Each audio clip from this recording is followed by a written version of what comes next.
Welcome back to Hardware Unboxed. I'm still here with Tim, and we're still answering questions. Nice. Been a lot of them. This might be the biggest Q&A series of the year. Only 3 parts. We've done 3 parts before, but I think they're going to be longer each part because So many the most announcements and product releases in this little period of the year that I think we've seen since. And next running month's going to Hardware be way more crazy than this month. So maybe there'll have to be like 6 parts next year. There'll be a week of Q&As. No. Anyway, we've got more questions to get into, so we're certainly going to do that. But before we do, today's sponsor spot is brought to you by Thermal Grizzly and their new 12th Gen CPU contact frame by DeBauer. It's well known that the integrated loading mechanism, or ILM, of the LJ1700 sockets bends 12th Gen CPUs, leading to an uneven contact surface that reduces cooling performance.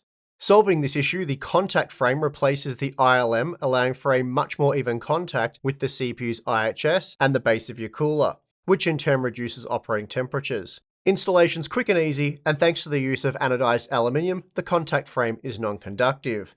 And then, for those of you who wish to further maximize contact, Thermal Grizzly now offers an optional lapping tool, so for more information, please check the link in the video description. How fast do GPUs need to get before you would move to 1440p for baseline CPU benchmarks and not benchmark 1080p?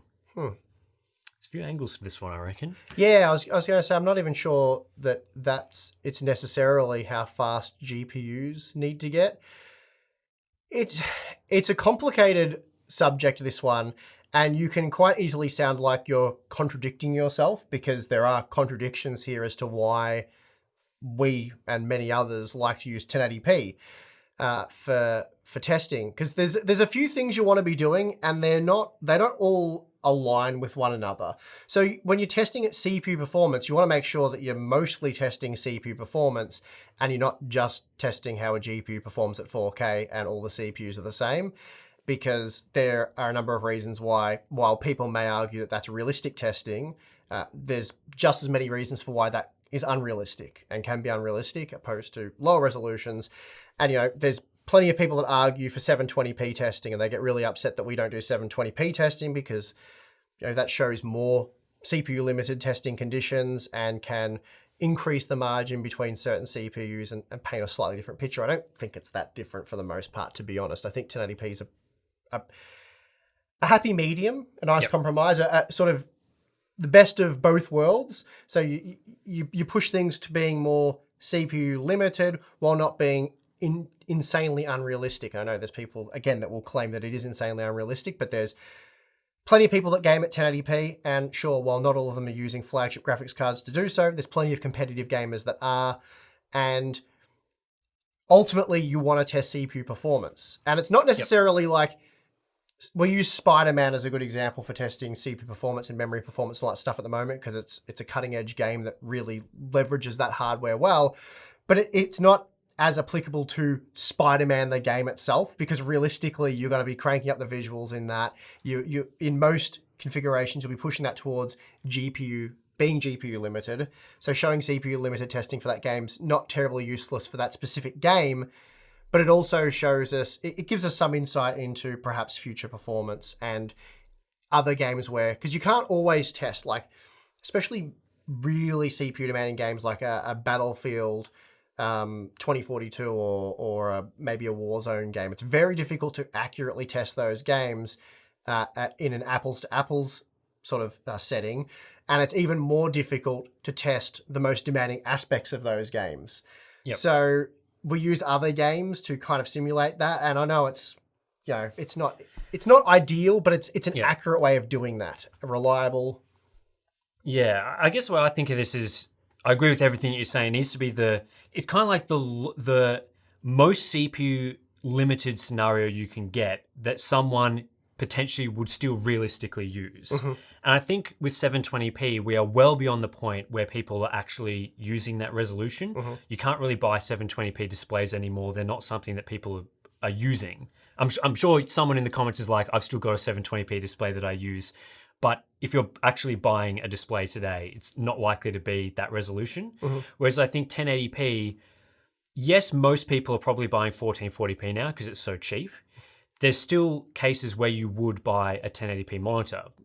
They're available below $200. So if you're an entry-level buyer And I know it's kind of it's again one of these contradictions. An entry-level buy, but then you're testing on a 3090 doesn't make a heap of sense. But it's still a resolution that someone may have, and they may not upgrade their monitor for a long time. Secondly, the fastest refresh rate monitors are typically 1080p. So if you are a competitive gamer, then you're going to have access to 360 hertz and soon 500 hertz only at a 1080p resolution. So again, there are still those realistic use cases. Whereas I think if you're trying to make the case of moving to 1440p, you'd kind of have to make the case that that is the baseline for people. And I don't even think we're really close to that. I think 1080p is still very popular. And there's still a lot of reasons to use it. Yeah. So I think if you're saying, oh, let's move to 1440p as the baseline, where's the evidence that no one's using 1080p anymore? And yeah, like you can look at surveys of what resolutions people use. It's still very, very popular. There's also people, GPUs become more powerful, which I guess is what this question's angling at. But then games leverage that by being more visually impressive. So it's not like GPUs get faster and therefore you get more frames at the same resolution. That would potentially be the case for certain games that are older. But yeah, as I said, you get newer games. It's a difficult one to explain because I can explain it in one way and you can pick that apart. And then I can explain it another way and you can pick that apart. It really is about sort of a happy medium. Picking that happy medium for a variety of reasons. And while it doesn't cover all bases, it's not ideal for all situations. It doesn't give you necessarily, the most accurate picture. It is the best way of showing what we want to show without doing 1,000 configurations. And that's the other thing you want to keep in mind. Reviewers are limited in how much time and resources they have. And also you guys are limited in how much information you can digest in a single 20-minute video, or if we were to include more configurations, a 20-hour video. So the goal is to test CPU performance. That is the goal. So you want to pick a configuration that does that, that represents as many use cases as possible. So, competitive gaming, sort of, CPU-bound gaming, all that sort of stuff. And yeah, while we'd like to include a 3090 Ti and then maybe a 3070 and a 3060, which we do in GPU scaling videos, that's just a lot to ask for a day one review. It's really not possible. And then that doesn't even, while some people think that solves all the problems, it doesn't, because some people play with ultra extreme quality settings with ray tracing enabled. And other people like just high, they don't like the ultra, they go the high, which is what you recommend. And then some people like to go medium or low because they want the low latency, low input, high frame rate, refresh rate experience, and that will depend on the titles played. So there's such a wide spectrum of variables, and not every game is the same. And I know some people come at it like they think everyone does what I do. They play single player games and they only need, why do you need 200 FPS? That's stupid. I only need 100. So, so many things to cover. We do our best to represent CPU performance that will apply to most use cases. What are your thoughts on doing reviews for whole product stacks when they launch simultaneously, like for Zen 4, all in one rather than one video for each product? What different options have you tried or considered doing over the years? Right. So I suppose this is in relation to how we did the Zen 4 rollout, which was the same as Zen 3, and how we've pretty much been handling things on YouTube for a while now because, look, I won't lie, it's more beneficial for us doing it that way. But I think it's also more beneficial for the viewers as well, rather than having it all lumped into one video. Now, that wasn't even possible to do with Zen 4. AMD was sampling 2 CPUs, then the next 2. So at minimum, we would have had to do 2 videos. And it would have been a kind of random matchup because they were sort of randomly allocating CPUs, which is why you probably saw reviewers testing 2 CPUs, the guys that tried to do 1 video. And it would have been a random mixture across a whole heap of different review outlets. But that was the global rollout for Zen 4 reviews. So that doesn't affect us because we just do one after the other. We've decided to do it this way because it's just, in general, a better way of doing it overall. So it benefits the viewer because you don't get one ridiculously long, hour-long video where we try to cover everything. Could you imagine a cost per frame analysis looking at all 4 CPUs in one video? How long that segment of the video would be, as long as some reviews. And then all the graphs and each graph, like talking about like a Shadow of the Tomb Raider result, when you've got to talk about each individual CPU and how that compares to its nearest competitor, it'd just be a jumbled mess and a lot to digest. And if you're not interested in those other 2 CPUs or whatever, it's just a heap of information you don't really want. So I think highly targeted reviews are certainly much better for everyone, really. So that's why we decided to move forward with that format, unless, well, at least where it makes sense. You put in a lot of work into each of the videos. If you spread it out over multiple videos, you probably will end up getting those videos seen more. It benefits the algorithm reasons, Searches and stuff. searches. Yeah. It's much harder for people to search for one CPU that's in a video that has 4 CPUs covered in it versus covering each of them individually. It's just better for that system as well. So there's benefits on either side, and I think it makes more sense to cover each video, each CPU in like a 20-minute video than having a 100-minute video that covers 4 CPUs. Yeah, absolutely. Yeah, better all around, and as you said, it's better for search as well, because if you guys want to find 7950X review, that's way easier to find than like the Ryzen 7000 series reviews. I mean, you'd still find the main video, but I just think, and 7600X review was already 38 minutes long, so pretty long. Yep. Next question: what is the worst thing you've had happening while benchmarking for a review? The worst thing I've had, I can't remember what CPU it was now. I had a very high-end Ryzen CPU. Like, I think it might have been like a 3950. I actually don't recall now. It's all a blur. But I had a high-end CPU die on me at the start of testing. I remember that. Was that the worst, though? I don't know. Is that worse than when we do days and days of testing with almost no sleep? And they're like, oh, actually, you've got to throw all of that data out because we have a new BIOS. That's it bad. Invalidates all of that testing. So, those last 2 or 3 days where you didn't really sleep or speak to any friends or family, be prepared to do that all over again because, So I think that's probably the worst thing that could happen for benchmarking for a review is have all your hard work essentially thrown out the window and you have to start again on an extremely tight deadline. Or products getting delayed, either being shipped or being received, so that you've got like less than 24 hours to do the full review. That's also pretty bad. That's bad as well. Yep. Yeah. There's a few annoying things that can happen, but I think having done all, it's like, how triggered people get if they write for like 15 minutes and they're not using cloud-based.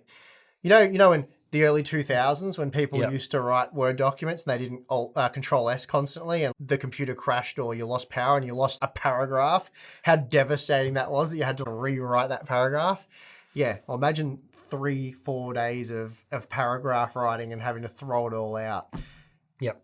I don't know why I said that analogy, or maybe it's because right now I'm very tired because I've done like a week worth of Zen 4 testing and that question was just, it was too soon. Let's move on. All right, 2 questions here. Will 4 sticks of single rank memory perform as well as 2 sticks of dual rank? So I'll answer that first. And the answer is yes. I've spoke to Buildzoid a bit about this, and actually I'll give Buildzoid a plug right now. Actually hardcore overclocking. Type that into YouTube. You'll find a young British man that I guess does a lot of rambling, and that's no disrespect. That's what he's known for. But Buildzoid does an excellent job. He's an extreme overclocker. Talks at length about memory performance, memory timings, tuning, all things memory related. So check out Buildzoid over at Actually Hardcore Overclocking. But yes, we've done a bit of dual rank, single rank testing, and 2 sticks of dual rank will be equal to 4 sticks of single rank, providing all else is equal. So primary, secondary, tertiary timings, frequency, all that stuff, fabric speeds, all of that. So And then what is, if any, the benefit of using single rank memory? Keep up the great work. Love your content. Well, thank you. The benefits of single rank memory, basically the benefit is you can run at higher frequencies. That's really the only benefit that I'm aware of. So depending on the CPU, there could be a significant difference there or next to no difference. And it's more of a DDR4 thing more than DDR5 perhaps, because there are more ranks and ways of accessing the memory with DDR5 than there are with DDR4. So single rank generally allows you to achieve a higher frequency. If it really only applies to overclocking, I would say, where you're really shooting for those maximum frequencies where that difference will start to come into play. But that's it. Otherwise, generally speaking, especially with DDR4 memory, dual rank is typically a little bit better performance. All right, question here from Raven. With how little CPUs affect gaming performance at 4K and to an extent 1440p, are the new Zen 4 and 13th gen parts going to be overkill and a waste for most medium/high-end buyers for gaming? They seem very expensive for almost no gain at these higher resolutions, and the money could be better spent on a higher tier GPU. So, what do you think? Yeah, I think I largely agree with that. I'm not sure it's so much high-end buyers that it's a waste for. Generally, I would say something like Zen 4, if you're into high performance, you want the no compromise type gaming, then that's who really probably the only person who should be buying it now. The performance gains would be most notable as for those probably playing competitive games where they want as much frames as possible. So like we saw in CSGO, for example, whether you need 500 plus FPS, well, that's for you guys to decide. But there will be other competitive games where you want to shoot for the moon in terms of FPS, so it'll be beneficial there. But you're right, for most people who are gaming at 4K, 1440p, the money would be better invested in a faster GPU because you're not going to be CPU bound there. And really, this is sort of what I said in the conclusion for, I think, the initial 7600X review and probably the 7700X review as well, that most people are going to be better off buying more affordable CPUs on much more affordable motherboards with more affordable DDR4 memory. And that's because, they're going to be GPU bound 1440p 4K. So, you've pretty well nailed it. I agree with most of what you've said. Pretty much agree, really. As we get more demanding games in the future, there's going to be no games that require something like a 7900X or a 7950X. They're always going to be silly for gaming. As in, the reasonable lifespan of that CPU, or 8 years or something, probably possibly longer. And we've certainly seen that with even like Zen 2 and certainly Zen 3. So I think, have I answered all of that question, Tim? Yeah, I think it really comes down to what you're sort of upgrading from. Like if you've got a Zen 3 CPU, it's like, probably not necessary.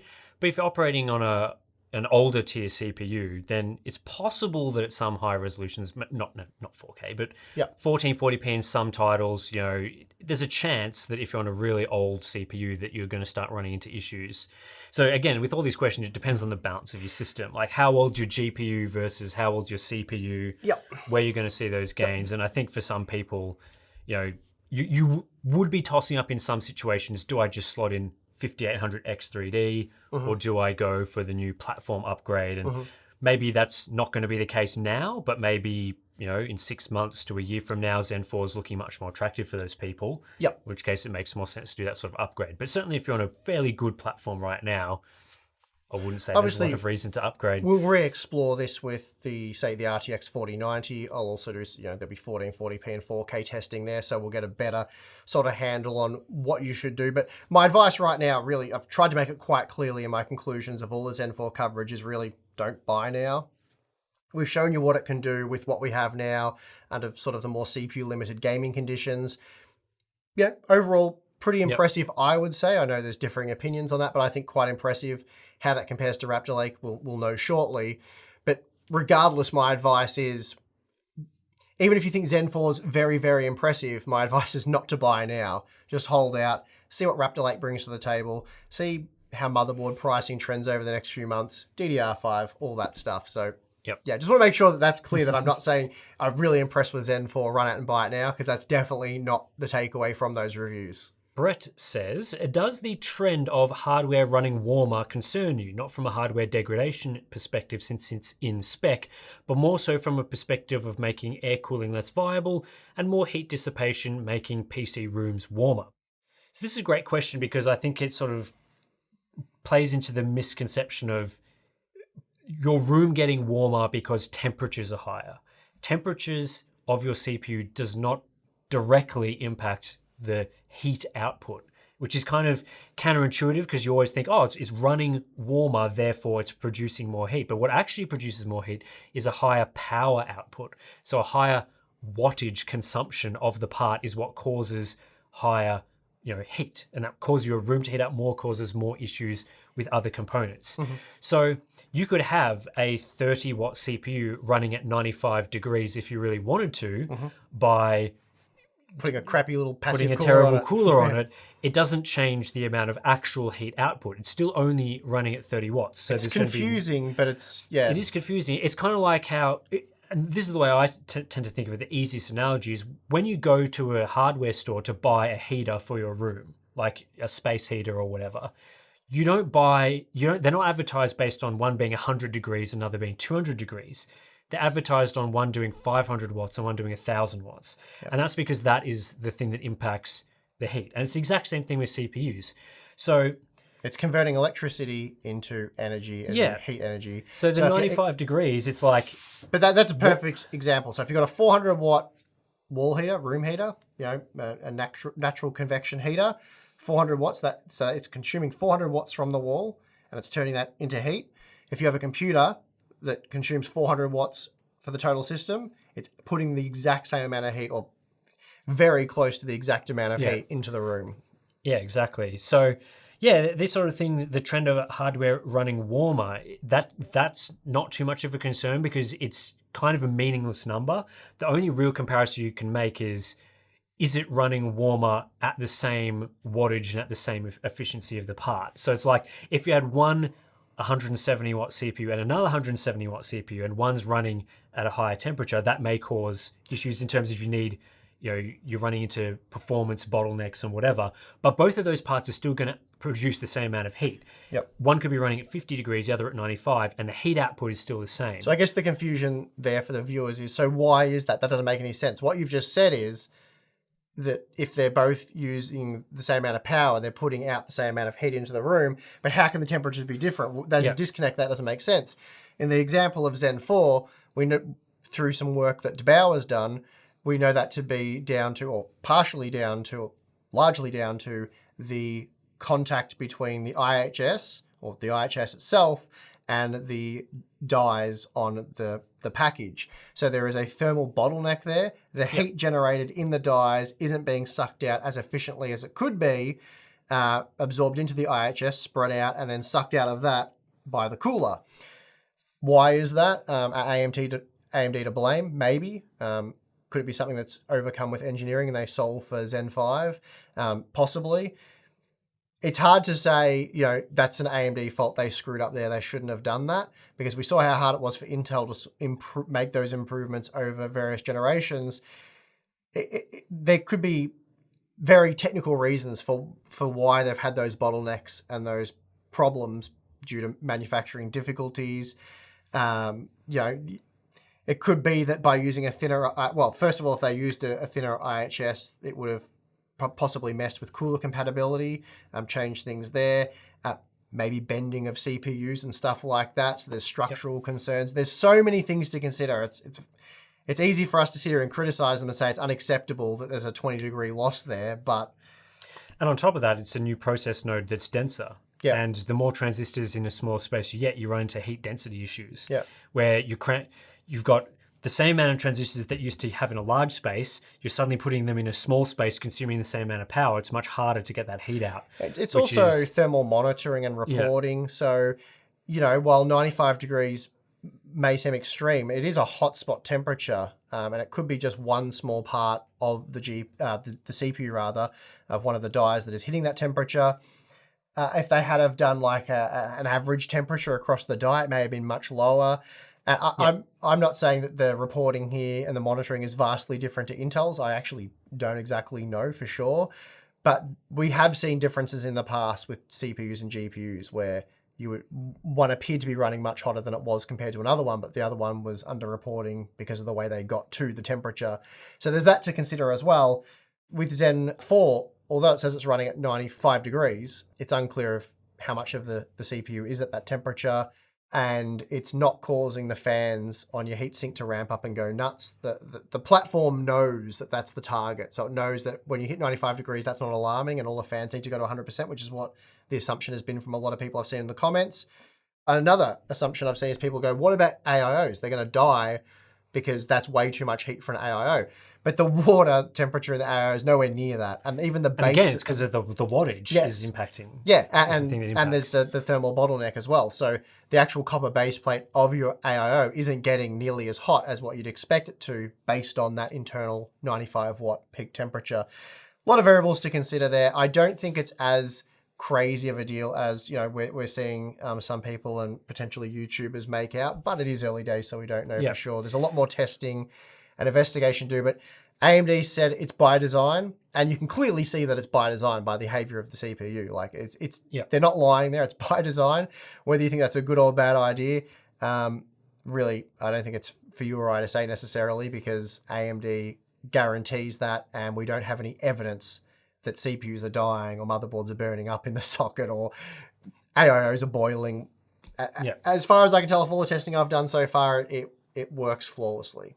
Yeah, I just think that the simplest way to think about these things for the future, if you have been confused throughout this discussion about temperature versus heat output, is that the wattage of the CPU relates to heat output and the temperature of the CPU relates to degradation. So if you just separate those two things, you go wattage, heat output, temperature, degradation, that'll give you all the information you need to know. So if AMD is telling you 95 degrees is safe, then that satisfies the degradation component. You don't have to worry about the temperature anymore.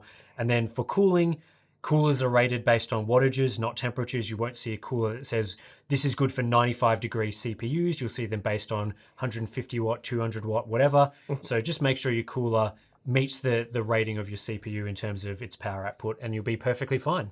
Yep, and bit more information and stuff to look into, but just because one CPU from a different architecture and socket runs at a certain temperature and one's 10 degrees hotter doesn't necessarily mean that it is 10 degrees hotter. There's a lot more things to consider there. How apples to apples, that comparison is pretty hard to say. So you need some pretty impressive instruments to work all of that out, and it may not even be technically possible. So it's really, we'll leave it at that. So there's a few questions all rolled into one here, so we'll get through them and hopefully work through them. What are your guys' thoughts on the price increases for the new NVIDIA cards? Are you surprised that the 4090 wasn't higher? Have they placed the cards at higher prices, as well as not announcing a 4070 to encourage people to buy the old XS3000 series? Do you think they'll discount those cards when or if AMD undercuts them, or once they sell through 3000 series cards? And do you think AMD is going to keep prices more similar to last year, or do you think they're going to follow NVIDIA with the inflated prices? So basically a question encompassing all the sort of angles of the pricing situation for RTX 40 series. So I guess... Well, the first one is, do we expect... where the prices are, were we expecting them higher or whatever? Yeah. I'm pretty sure we said last time that a lot of people were suggesting the pricing was going to be ludicrous, which maybe it is. Yeah. But it was, $2,000, $3,000, crazy kind of pricing because they've seen that they can charge that. And we were like, no, most gamers aren't willing to pay that. We don't think it's going to go out of control. We were expecting it to be more similar to existing MSRPs for most of the models. Certainly once the supply-demand equation slipped in favor of buyers, as in there was excess supply, I think it was less likely that we were going to see like a $3,000 GPU. I still maybe could have seen them go with like $2,000 for a 4090, but then the 4090 isn't a fully unlocked AD102, is that what they're calling it? AD102 die. So there is still room for that $2,000 product in the future if they wanted to produce a 4090 Ti. I think the pricing of the 4080 is high. It's definitely... That one surprised me. Definitely... The 4090, I was expecting to be a similar price, which it is. It's $100 more. It's $200 more. $200. The 4080 12 gigabyte is $200 more than the 4090.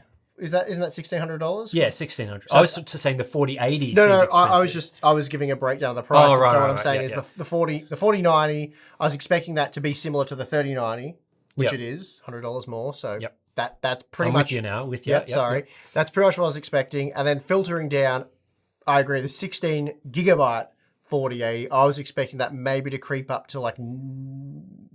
Maybe $900. But it's really a 3080 Ti, maybe. Yeah. So, I think the 3080 products, or the 4080 products, sorry, they seem expensive. I think that's sort of the upper range of where you would, if you were thinking NVIDIA was going to raise prices, then what they've done is probably the upper limit of what you would have expected. For those models, for sure. For those sort of models. So it certainly seems like and when we looked into the sort of the performance claims that NVIDIA made for those cards, it seemed like they were pricing it very similar price to performance ratio to the current Ampere products. Which works into the next part of the question, I suppose. Yeah, so I think, I probably was expecting some cards to be lower. The 4090 though seems about expected. So I guess we think they're doing well.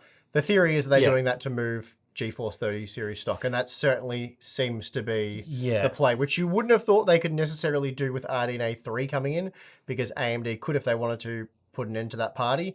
But I guess that's the advantage of going early, making that play now, selling to the early adopters, as you've said, at the higher inflated price, and then move as much old stock as you can in that period. Take advantage of that window that you've got, I suppose. And then adjust if you have to. Yeah, and they're not just taking advantage of the window before AMD launches. They're taking advantage of their brand. In that even when AMD launches, it's likely that a significant portion of buyers will only buy RTX. And if AMD's cards did turn out to be very competitive, it's still going to be, as we've said many times in Q&As, like a multi-generational process. I think you still want to manage that, though. You don't want a generation where a lot of reviewers... I just say, the price to performance of the Radeon GPUs is just so vastly superior that, most of you have got to overlook stuff like, I mean, depending on how DLSS 3 plays out, but, as good as those features are, you can't really justify for most gamers copping that kind of premium. And I don't think NVIDIA wants to work themselves into a situation where, the vast majority of reviewers are raving about the value of Radeon GPUs. Yeah, so I think, that... To me, and again, it is speculation, right? We don't know why NVIDIA's priced the cards as they have, but it does seem like by pricing it similar-ish to where the 30 series cards are in terms of price to performance, based on the current pricing, they're sort of trying to straddle that. Well, if people compare MSRP versus MSRP, it's going to look favorable for NVIDIA because if you're comparing 4090 versus 3090 at $1,500, the 4090 is supposedly significantly faster. That's going to look good. But then if you compare current MSRPs, the 3090 is below $1,000, it's going to be similar. And I think there's definitely going to be some reason to still buy 30 series cards, especially if pricing continues to fall. And we're still seeing about 6 to 8% month on month falls for the last couple of months. So yeah, it seems like they're sort of trying to manage that inventory situation. They don't want to have the 40 series tank the price of 30 series so that everyone's taking huge losses on it. So I guess the question then becomes, and this is another part of this question is, is that going to then mean that NVIDIA is going to discount products? And it seems like they're really just leaving the door open for all possibilities. They can certainly sell to early adopters and trying to flog off as many cards as they can while their pricing is super high. And then they have a choice with AMD's response to do whatever they need to do, whether that's keep pricing the same because AMD prices it very similarly, or maybe they need to lower prices, which maybe they, instead of doing that, they just release different models. So, you've got 4070 that's a substantially lower price or whatever the case may be. All options are available to them. Whereas something that you often can't do is raise prices after the fact. That's like the big no-no that we virtually never see. Sure, yeah. So they didn't, by launching first at a high price, all those options are available. But if they priced it too low, then, they're not going to go and suddenly make it $900 and, scalpers will make it $900 as well. They don't want to lose out on that again. So, that said, NVIDIA isn't historically a company that does significant price cuts. Yeah, they have, though. Like, not common practice, but they have done it, whereas there was a point in time where Intel just never did it. Whereas these days now Intel does do it. But we have seen them drop prices of certain GPUs to better compete with if AMD actually came to the table with something. So they will do it if they have to. Yes. Yep. I don't think they'd want to do it soon. They wouldn't want to do it within a month of launch. That's embarrassing. Well, also, that has some blowback from your early adopters and stuff who did pay full price. Yeah. And from retailers that buy the super expensive cards and have to try and sell them. So there's it's sort of a 6 month down the track thing you want to do at the earliest. Yeah, so... Yeah, again, I just think they're leaving all their options open. As to the final part of this question was what we think AMD is going to do with their prices. AMD, the past couple of generations across CPUs and GPUs, has tried to price very similarly to their competitors. So they analyze where the products are going to fit and basically slot into that pricing tier, which I think works on the CPU side because the CPUs are very competitive. People are interested in them. Whereas I don't think it works for their GPU side. And this is something you talked a lot about in your reviews of those cards when they came out. Was sort of like, yeah, the pricing's okay. And then obviously we got the price boom happened after that. But certainly if the MSRPs were maintained throughout that period, they wouldn't have been very competitive. Yeah, they just wouldn't have been cheap enough. They wouldn't have been cheap enough. No. So, I think it's unlikely we're going to see like a 4090 tier performance card from AMD at half the price. Like that's just maybe it'll be $1,200 or $1,000, but it's not going to be $700. Yeah, unfortunately, it's just a situation where that's just a really bad business decision. Yeah. But I think they do need to undercut them by a reasonable margin to make it a no-brainer. You recommend that product, you should buy that product. Yeah, I think like 5700 XT versus 2070 was sort of, there was $100 margin there. Certainly that was a key reason why a lot of people were recommending that card.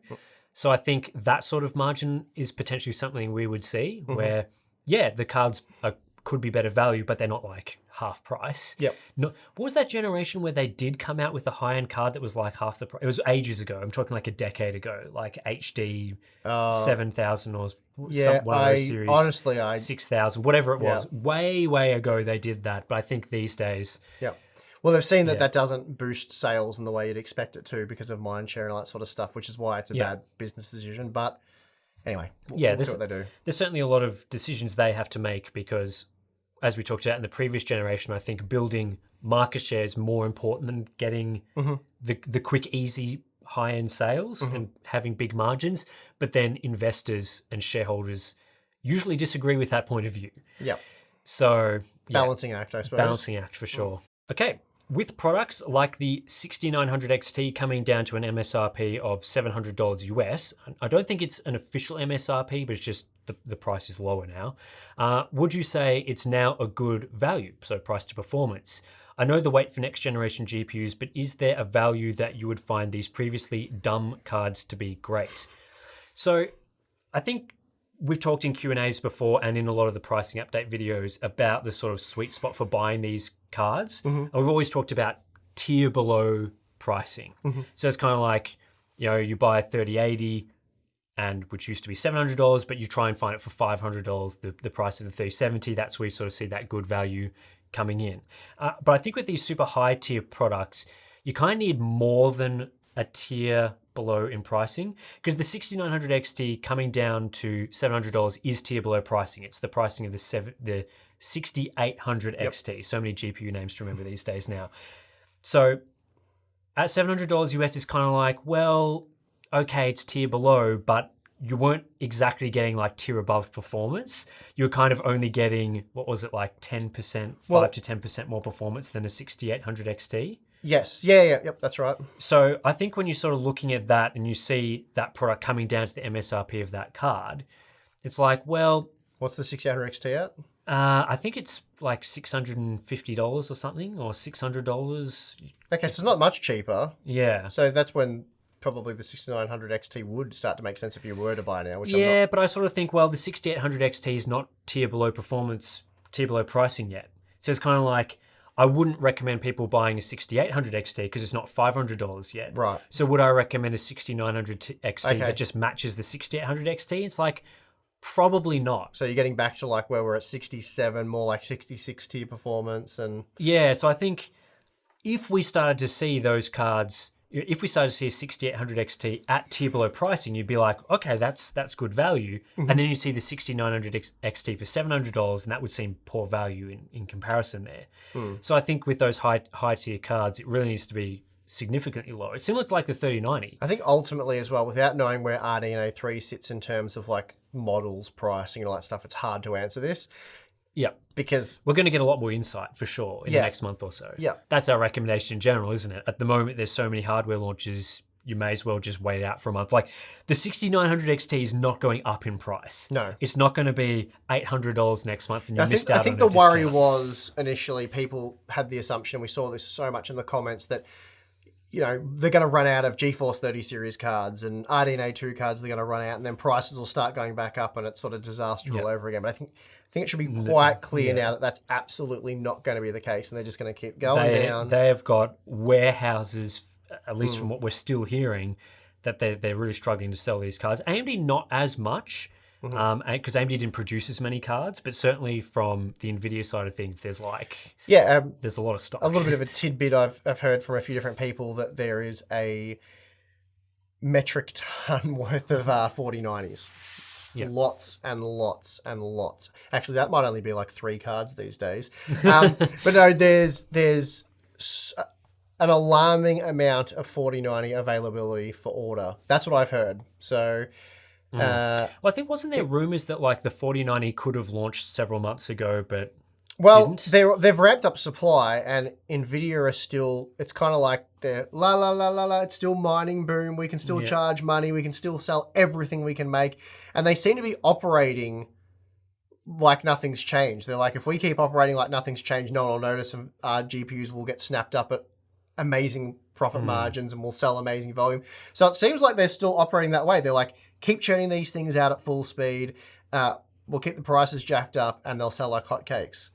Well, I think it's almost like they haven't got the memo that mining is well and truly dead. Yeah, I guess they're trying to avoid a situation where, like last generation, where gamers couldn't buy the card. So yeah, are they trying to keep up appearances that keep gamers under the impression that supply is going to be low and price? They're trying to maintain that sort of illusion. Supply and demand is still where it was a year ago. I don't know. It's weird. I guess one angle to look at it is that the 4090 is supposed to be much faster, so there will be people who want to buy the fastest card ever sort of thing.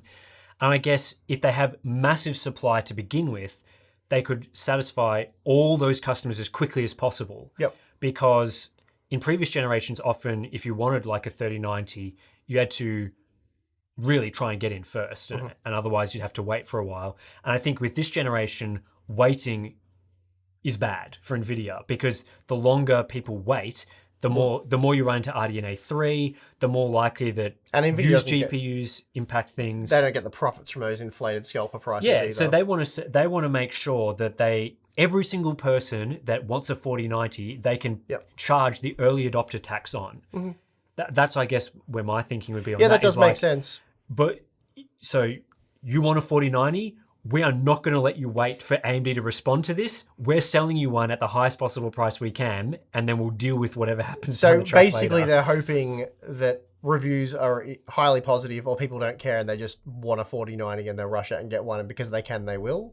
I think so. Okay, well, we'll see how that plays out. It's possible that it will work, because I imagine that there will be there'll still be substantial demand. There will still be substantial always demand. Is for new generation GPUs, especially when there is a performance increase there, which we're expecting a reasonably substantial one. It'll be interesting to see, when you say there's lots of supply, what does that mean? Because there's a lot of different interpretations. That's to what true. It could mean. Like if it's a lot of supply for a launch, then there's been many launches where the supply has not been adequate. Yeah. So it's kind of like, well, that's a good point as well. But from what I've heard, it is a lot of supply compared to pretty much any other GPU release they've seen before. Yeah. So because I remember the 3090 supposedly had record supply, but that supply was completely inadequate. So it's like, does it matter if it's record supply if it's inadequate? That's so hopefully that means it's adequate supply. Yeah. I mean, anyway, we'll talk more about pricing and availability in our review, which won't be that too far away. All right, hitting pause there. Well, it's not even pause. We're hitting end there, aren't we? Really? Yep. The end. Done. Nice. No more. There won't be a part 4. I'm sorry. Not that we teased that, but 3 parts, all done. Lots of great questions, as we said at the start, and I really enjoyed this one, getting together with Tim, chatting, but we've got a live stream we have to go do now for Float Plane and Patreon members, so... Yep, looking forward to that. Yeah. So, go check out part 1 and 2. If you missed that, you somehow stumbled onto part 3 of our Q&A and didn't watch the previous 2. They're up on the channel right now. Patreon and Floatplane support. If you're interested in supporting the channel directly, links to those below. Live stream, we got our Discord community where you can chat with us and ask us Q&A questions for these episodes, which is, we always like, prioritizing our community members for those sorts of things. We have BTS videos. Yeah, lots of good stuff. I guess that's pretty much it for this one. Really enjoyed this Q&A series. Lots of great questions. So thanks to everyone that submitted them. And I'm your host, Tim. I'm your host, Steve. See you next time.